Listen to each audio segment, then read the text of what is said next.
know her from such things as one of the 50 Hot Women in Comedy by AfterEllen.com. She'll be at the Town Hall Pub tomorrow night at 9:30 in Entertaining Julia, where she will be playing Rapunzel. So let's give it up for Allie!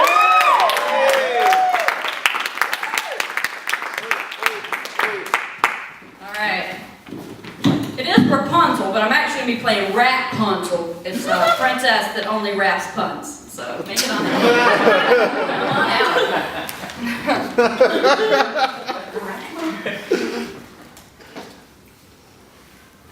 I want attention! Every time I wished to say something to my group, the Frog Clan, that in any way involved myself, I had to hold up a huge poster board that said, I want attention. This was given to me by my therapist at Peninsula Village. I was graded this sign at 15 years old because I had recently overdosed on Mad Dog 2020 low self-esteem and ecstasy, thus landing myself in a Native American therapeutic rehab in the woods of Tennessee. After 3 months of only seeing the sun through the bars of the psych ward window, I proved ready to face therapy in the great outdoors. I was an official Frog Clan member. I know so much about the Native American medicine world. Being allowed outdoors was great. I got to see the sun. We wore shorts down to our knees, and we couldn't shave because suicidal people don't get razors. We were every butch pedophile's dream come true. At night it was tough though in our no electricity cabin. Ever since I can remember, I've woken up at least once at night to pee. Waking up to pee late at night in a therapeutic cabin in the woods isn't so easy. There's no running water, so we had to use a porta potty. You can't get out of your bed without approval because you will be tackled. So when I woke up surrounded by the complete darkness of night, laying there in my bunk bed, hearing nothing but crickets and the snores of disturbed teenage girls, I had to respectfully call out, "Excuse me, Miss Boone. Excuse me, Miss Kaler. Excuse me, staff. Just need to make you aware I need to use the porta potty."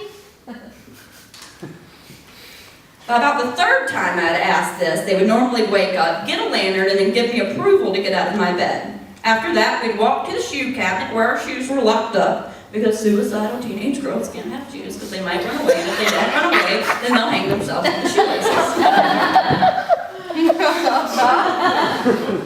So we'd go and get the shoes, then head towards the porta potty. It was always that very halfway point in between the shoe cabinet and the porta potty when I just started to feel like I couldn't squeeze no more.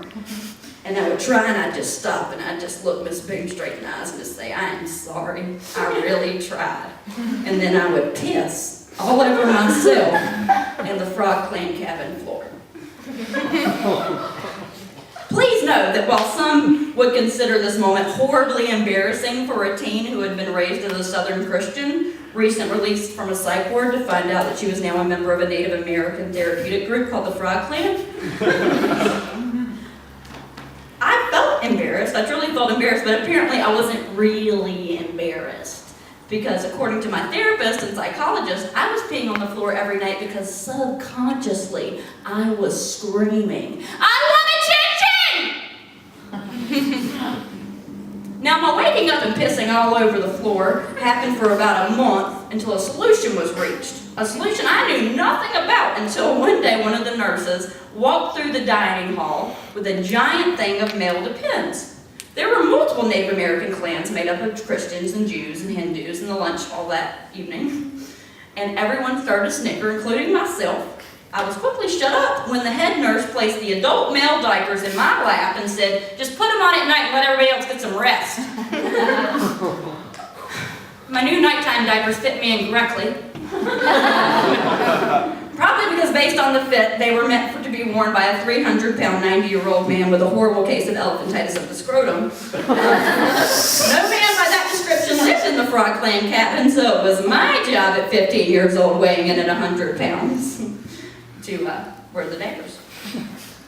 I would do so. They fit me from about my thighs to right over my barely existent tits. But according to everyone else, my need to pee at night was just a bit too selfish. I've been in the Frog Clan for 2 months. A month and 2 weeks I spent pissing on the cabin floor. And for 2 weeks before Halloween, I pissed quietly into my adult male diapers. Halloween came! All of us frogs got to go around the cabin and create costumes. Molly covered herself in trash bags and went as trash.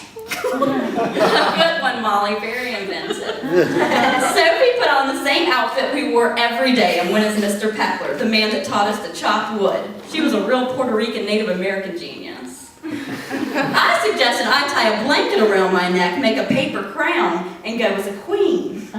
Everyone thought that was stupid. Because why would I go with anything but a baby? I already had diapers.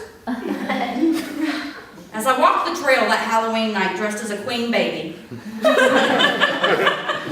I cried the entire time as I wondered how I had managed to become the #1 outcast at a rehab filled with nothing but outcasts. I probably needed to be more like the buffalo. That's a Native American medicine wall reference. Finally, I got to go see the doctor and I got some medication because apparently I had a condition called urgency. I no longer take that medication because I cannot afford it. But I will say that I had peed in many a Chicago yard and alley. Recently, after drinking PBR for hours and hours and hours at a party, I went to go outside to pee in the alley, which was full of men peeing. I looked around frantically for a place to squat, but I just couldn't squeeze anymore. I squeezed and squeezed and couldn't squeeze anymore. And so in front of all these men, I just pissed all over my brand new Target leggings. I walked back into the party and pissed with my head held high as if nothing had happened, because I am a proud Native American woman. And I